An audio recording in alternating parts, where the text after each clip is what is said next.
उत्तर प्रदेश में प्राथमिक स्तर की शिक्षक भर्ती को लेकर के एक प्रश्न बार बार आप लोग के द्वारा पूछा जाता है कि क्या इस वर्ष शिक्षक भर्ती हो पाएगी या फिर नहीं। इस वीडियो के साथ बने रहिएगा। इस वीडियो में हम लोग निम्न बिंदुओं पर बात करेंगे। शिक्षक भर्ती के लिए वैकेंट पोस्ट कैसे डिसाइड होता है, वर्तमान स्थिति क्या है, क्या इस वर्ष शिक्षक भर्ती आएगी या नहीं, और सरकार की विभिन्न रणनीतियां क्या कुछ चल रही हैं शिक्षक भर्ती को लेकर के, या फिर क्या कुछ गलत रणनीतियों की वजह से शिक्षक भर्ती के लिए जो वैकेंट पोस्ट माननीय सुप्रीम कोर्ट में 51,112 पद बताए गए थे वो भी खत्म हो सकते हैं। साथ ही क्या कुछ दमनकारी नीतियां भी चल रही हैं जो कि इन सर्विस टीचर्स हैं अभी वर्तमान में, उनके लिए उन सभी मुद्दों पर डिटेल में चर्चा होगी। इस वीडियो का मकसद कतई भी ये नहीं है कि सरकार विशेष का या फिर किसी अभ्यर्थी विशेष के द्वारा सरकार का विरोध किया जा रहा है। इस वीडियो का मकसद सिर्फ और सिर्फ इतना है कि अगर सरकार कुछ गलत नीति ला रही है तो उसका ध्यान एक बार जरूर उस पर आकर्षित हो, क्योंकि अगर आपके परिवार में कोई मुखिया कोई गलत स्टेप लेते हैं तो वो सबकी नैतिक जिम्मेदारी बनती है कि उनको अवगत कराया जाए कि आप गलत स्टेप ले रहे हैं और इसमें कुछ सुधार किया जा सकता है। और ये किसी सरकार विशेष के द्वारा भी अहम पर नहीं लेना चाहिए कि उनका विरोध किया जा रहा है, क्योंकि आप लोकतांत्रिक देश में एक सरकार चला रहे हैं जिसमें 5 वर्ष के लिए ही आपको सिर्फ कुर्सी दी गई है, और अगर आपके हाथ में आज पावर है तो कल वही जनता आपके हाथ से पावर छीन भी सकती है। सबसे पहले बात करेंगे उत्तर प्रदेश में जो इन सर्विस टीचर्स हैं, यानी कि जो अभी वर्तमान में शिक्षक हैं, उनके लिए उत्तर प्रदेश सरकार के द्वारा किन काले कानूनों का निर्माण किया जा रहा है। स्क्रीन पर आप एक आर्टिकल देख पा रहे होंगे, शिक्षा सेवा अधिकरण बिल 2021 विधानसभा में पेश। यहाँ पर इस बिल को मैं आपको थोड़ा सा समझा देता हूँ कि अभी वर्तमान में जो शिक्षकों से संबंधित माननीय इलाहाबाद हाईकोर्ट या फिर माननीय लखनऊ खंडपीठ में लगभग 2 लाख से ज़्यादा मामले अभी कोर्ट में लंबित हैं, जिसमें से बहुत ज़्यादा केस अभी वर्तमान में विचाराधीन है माननीय कोर्ट में, जिसको देखते हुए उत्तर प्रदेश सरकार के द्वारा ये बिल विधानसभा में पेश किया गया कि शिक्षा से संबंधित जो भी मैटर होंगे अब वो हाईकोर्ट में नहीं जाएंगे, बल्कि सरकार के द्वारा अपॉइंट किए गए कुछ अधिकारियों के द्वारा उनके मामले को सुना जाएगा और फैसला दे दिया जाएगा। और उसके बाद से अगर उनको संतुष्टि नहीं होती है तो फिर माननीय सुप्रीम कोर्ट का दरवाजा खटखटाने के लिए वो स्वतंत्र होंगे। यहाँ पर जो मौलिक अधिकार संविधान के द्वारा सभी लोगों को दिए गए हैं उनका पूरी तरीके से हनन किए जाने का प्रयास किया जा रहा है, और इसी का स्वतः संज्ञान लेते हुए माननीय इलाहाबाद हाईकोर्ट ने शिक्षा अधिकरण के गठन पर रोक लगा दी है। हालांकि यहाँ पर माननीय कोर्ट ने ये बातें जरूर की हैं कि सरकार को विधायी प्रक्रिया जारी रखने की छूट दी गई है, यानी कि सरकार जो कानून ला रही है उस पर कार्य करना भी चालू रख सकती है। माननीय कोर्ट के स्वतः संज्ञान के बाद से वकीलों के द्वारा भी इसका पूरी तरीके से विरोध किया जा रहा है। स्क्रीन पर आप इसके संदर्भ में आर्टिकल देख पा रहे होंगे, शिक्षा सेवा अधिकरण पर फिर आंदोलन शुरू करेंगे वकील। ना सिर्फ माननीय हाईकोर्ट और वकीलों के द्वारा विरोध किया जा रहा है, बल्कि स्क्रीन पर आप देख पा रहे होंगे कि शिक्षकों के द्वारा भी इसका पूरा विरोध किया जा रहा है, और शिक्षा सेवा अधिकरण बिल की प्रतियां जला करके शिक्षकों ने अपना विरोध दर्ज कराया है। अब आप लोग के मन में प्रश्न जरूर आ रहा होगा कि सर ये सभी बातें तो इन सर्विस टीचर्स के लिए, यानी कि जो पहले से शिक्षक हैं, तो ये हम लोग पर कैसे अप्लाई होगा। देखिए दोस्तों, ये जो शिक्षा सेवा अधिकरण बिल है इसको बाद में एक्सपेंड भी किया जा सकता है, यानी कि अगर ये लागू हो गया तो उत्तर प्रदेश में जो भी शिक्षक भर्ती आएगी वो सभी शिक्षा से संबंधित मामले इस अधिकरण के द्वारा ही निपटाए जा सकते हैं। यानी कि अभी की वर्तमान स्थिति के अनुसार अगर आपको सरकार के द्वारा किसी भी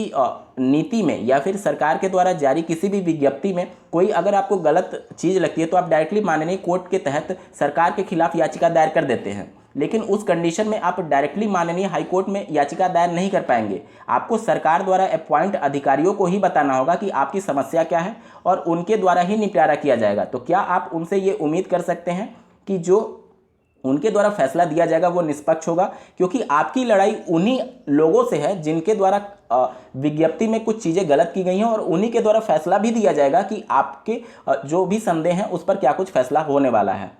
और इसीलिए इन सर्विस टीचर्स के द्वारा भी इस अधिकरण बिल का विरोध किया जा रहा है कि जिन लोगों के खिलाफ ये याचिका दायर माननीय हाईकोर्ट में करते हैं या फिर जिनके कानूनों का ये लोग विरोध करते हैं, अब उन्हीं लोगों से इनको फैसले मानने होंगे, उनके द्वारा जो फैसले दिए जाएंगे। तो निष्पक्ष फैसले की उम्मीद तो छोड़िए, कल्पना भी नहीं की जा सकती। अब बात करेंगे प्राथमिक स्तर की शिक्षक भर्ती के क्रम में, तो जिस प्रकार से माननीय बेसिक शिक्षा मंत्री जी द्वारा एक न्यूज चैनल को इंटरव्यू में ये बातें स्पष्ट की गई हैं कि उनके द्वारा प्राथमिक स्तर की शिक्षक भर्ती की प्रक्रिया बंद नहीं की जा रही है, और जब जब भविष्य में जरूरत पड़ेगी तो शिक्षक भर्ती के लिए विज्ञापन भी जारी किए जाएंगे। साथ ही उन्होंने अपनी बात पर यह भी कहते हुए जोर दिया कि अभी उत्तर प्रदेश में जो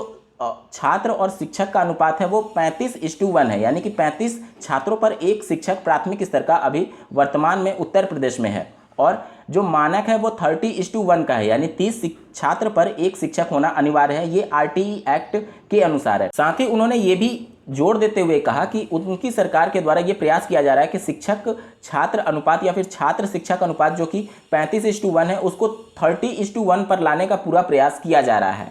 अब छात्र शिक्षक अनुपात जो है उसको मेंटेन करने के लिए दो ऑप्शंस हो सकते हैं। पहला, या तो शिक्षकों की संख्या बढ़ाई जाए यानी नई वैकेंसी निकाली जाए, या फिर दूसरा विकल्प इसका ये भी हो सकता है कि छात्रों की संख्या को कम कर दिया जाए, क्योंकि अगर छात्रों की संख्या कम हो जाएगी तो अपने आप रेशियो जो है 35:1 से घट करके 30:1 के आसपास आ सकता है। अब ये देखिए कैसे किया जा रहा है। तो उत्तर प्रदेश में आप लोगों ने कुछ समय पहले एक न्यूज आर्टिकल जरूर देखी होगी कि 10,000 से ज़्यादा प्राथमिक परिषदीय विद्यालयों को बंद करने की सिफारिश की गई थी और उत्तर प्रदेश सरकार के द्वारा इस पर कार्य करना प्रारंभ कर दिया गया है। यहाँ पर आप आर्टिकल देख सकते हैं, बिजनौर से ये प्रकाशित की गई है। कम छात्र संख्या वाले स्कूल किए जाएंगे बंद। ऐसे स्कूलों को चिन्हित किया गया है जिनमें 20 से कम विद्यार्थी हैं। अब देखिए इनका प्लान ये है कि ये जो बंद होंगे स्कूल, पास के प्राथमिक विद्यालय में इन अभ्यर्थियों को भेजा जाएगा। ठीक है, अब भेजा जाएगा का मतलब क्या हुआ, उत्तर प्रदेश में कितना भी कोई नज़दीक प्राथमिक विद्यालय होगा तो कम से कम 1 से 2 किलोमीटर का गैप जरूर होता है। आप लोग सरकारी विद्यालय के ज़मीनी हकीकत को जानते होंगे कि बड़ी मुश्किल से अभ्यर्थी प्राथमिक विद्यालय में आ पाते हैं, क्योंकि उनके अभिभावकों के द्वारा भी जागरूकता कम दिखाई जाती है और वो भी कम एक्टिव रहते हैं बच्चों की शिक्षा को लेकर के। तो अब जब इन अभ्यर्थियों के द्वारा दूसरे विद्यालय में शिफ्ट किया जाएगा तो क्या इनके अभिभावक इंटरेस्ट लेंगे, क्या वो उनको वहां तक छोड़ने जाएंगे या फिर बच्चे दूसरे विद्यालय में जाएंगे, तो निश्चित तौर पर अभ्यर्थियों की जो संख्या है वो कम होने वाली है। अब जब अभ्यर्थियों की संख्या कम होगी तो निश्चित तौर पर जो शिक्षक भर्ती के लिए विज्ञापन जारी करने से पहले जो शिक्षक छात्र अनुपात के अनुसार ही रिक्तियां निकाली जाती हैं उसमें रेशियो कम होने की वजह से निश्चित तौर पर शिक्षकों की रिक्त पदों में कमी आने वाली है। तो जो माननीय बेसिक शिक्षा मंत्री जी के द्वारा ये बातें कही गई हैं कि हमारा पूरा प्रयास है कि रेशियो को मेंटेन किया जाए, तो रेशियो को मेंटेन करने के ये भी तरीके हो सकते हैं कि आप छात्र को ही कम कर दीजिए और रेशियो अपने आप मेंटेन हो जाएगा। और विद्यालय बंद होने से यहाँ का जो टीचर दूसरे विद्यालय में जाएगा तो वहाँ पर देखेंगे कि अभ्यर्थियों की संख्या तो कम हो रही है लेकिन शिक्षकों की संख्या दूसरे विद्यालय में बढ़ेगी। तो इस हिसाब से देखेंगे कि जो रेशियो 35:1 का है वो धीरे धीरे मेंटेन होकर के 30:1 भी आ जाएगा और नए भर्ती लाने की जरूरत भी नहीं पड़ेगी। और आप इसके लिए कानूनी लड़ाई भी नहीं लड़ सकते हैं कि आरटीई एक्ट के अनुसार तो 30:1 का होना चाहिए, तो सरकार ने तो 30:1 का मेंटेन कर दिया, तो आप किस बेस पर कहेंगे कि अब नई शिक्षक भर्ती निकालिए। तो ये पूरा खेल उत्तर प्रदेश में चल रहा है। शिक्षा के सार्वभौमिकरण पर जिस प्रकार से आरटीई एक्ट में प्रकाश डाला गया है निश्चित तौर पर सरकार को उसके अनुरूप ही चलना चाहिए। भले ही वहां पर छात्र की संख्या कम है लेकिन एक विद्यालय बंद होने से उन सभी अभ्यर्थियों का नुकसान होगा जो कि दूसरे विद्यालय में नहीं जा सकते हैं। तो इन सब को देखते हुए जहां विद्यालयों की संख्या बढ़ाने की जरूरत है वो भी उस प्रदेश में, उत्तर प्रदेश में, जहां पर प्राथमिक स्तर की शिक्षा एकदम बेकार है। और कोई भी रिपोर्ट उठा करके देख लीजिए, पूरे भारतवर्ष में जो उत्तर प्रदेश में शिक्षा का माहौल है वो सबसे खराब स्थिति में आ चुका है। और इस कंडीशन में प्राथमिक विद्यालयों को बंद करना अपने आप में एक सवाल खड़ा करता है कि क्या वाकई में उत्तर प्रदेश की सरकार शिक्षा को सार्वभौमिकरण करना चाहती है या फिर नहीं। प्रदेश सरकार के द्वारा बार बार ये कहा जाता है कि उनके द्वारा लगातार प्रयास किया जा रहा है, लेकिन वो प्रयास हमेशा निगेटिव तौर पर ही देखने को प्रकाश में आता है। जिस प्रकार से आप लोग संविदा वाला कॉन्सेप्ट देखे होंगे, जब उत्तर प्रदेश में भारी विरोध अभ्यर्थियों के द्वारा दर्ज कराया गया तो उनके प्रवक्ता के द्वारा न्यूज चैनल में आकर के ये बोल दिया जाता है कि हम इस कानून पर विचार ही नहीं कर रहे हैं, यानी उनके द्वारा प्रस्ताव लाया ही नहीं गया। प्रथम संस्था के द्वारा एढाक पर टीचर रख करके प्राथमिक विद्यालय में टीचर्स की कमी को पूरा करने के आदेश दिए गए थे, उसका भी भारी विरोध करने के बाद उस कानून को वापस लिया गया और वहां से एढाक पर रखने का प्रोसेस हटाया गया। तो जिस प्रकार से आप लोग देखेंगे कि गलत तरीके से रिक्त पदों की संख्या कम दर्शाई जाती है या फिर शिक्षक छात्र अनुपात को मेंटेन करने के लिए क्या कुछ गलत तरीके से कदम उठाए जा रहे हैं जो कि आरटीई एक्ट का भी विरोध कर रहे हैं। और एक तरीके से आप कहेंगे कि जो प्राथमिक शिक्षक भर्ती में लाखों संख्या में अभ्यर्थी वेट कर रहे हैं उनके भी उम्मीदों से उत्तर प्रदेश की सरकार खेलने का कार्य कर रही है। दोस्तों, इन सभी मुद्दों पर आप सभी का क्या कुछ कहना है कमेंट करके जरूर बताइएगा और विशेष रूप से ध्यान रखिएगा कि आपकी भाषा संयमित होनी चाहिए। इस वीडियो को देखने के लिए आपका बहुत बहुत धन्यवाद। भगवान करे आपका दिन शुभ हो।